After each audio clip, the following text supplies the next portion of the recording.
America Bharat पर 25% tariff लगाने वाला है। अब ये 25% टैरिफ है क्या, इसका मतलब क्या है, आपको आसान भाषा में बताता हूँ। भारत में निर्मित बहुत सारी चीजें अमेरिकी बाजारों में बिकती हैं। जो इंडियन प्रोडक्ट्स अमेरिका की बाजारों में पहले 100 रुपए में बिकता था, अब वही 25% टैरिफ लगाने के बाद 125 रुपए में बिकेगा। यानी कि चीजें 25 रुपए महंगी हो जाएंगी और इसकी बिक्री कम हो जाएगी, लोग इसको कम खरीदेंगे और इसका सीधा असर इंडियन इकोनॉमी पे पड़ेगा। लेकिन इसमें केवल भारत का लॉस नहीं है, इसमें यूएस का भी लॉस है। लेकिन सवाल यह है कि आखिर ट्रंप ये टैरिफ लगा क्यों रहे हैं।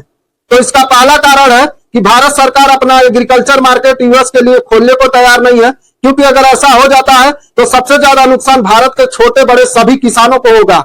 इसके अलावा डेयरी फार्मिंग और पशु बाजार खोलने को तैयार नहीं है, क्योंकि भारत में करोड़ों लोग अब भी ऐसे हैं जिनका मुख्य साधन जीवन यापन करने का पशुपालन है।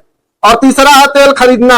भारत दुनिया का तीसरा सबसे बड़ा तेल आयात करने वाला देश है, जो रसिया से सस्ते और कम दामों में तेल आयात करता है और हथियार भी खरीदता है। और इसमें थोड़ी बहुत भागीदारी ब्रिक्स की भी है।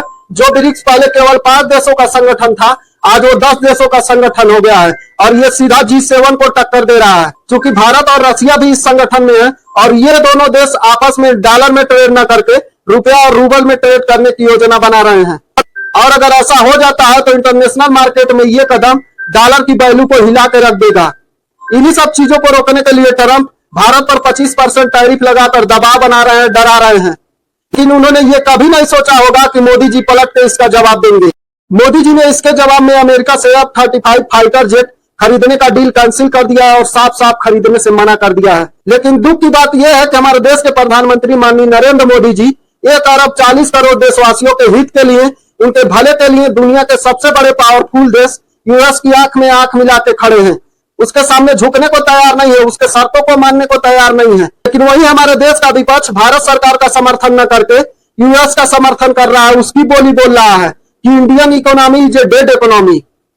Everybody knows that the Indian economy is a dead economy.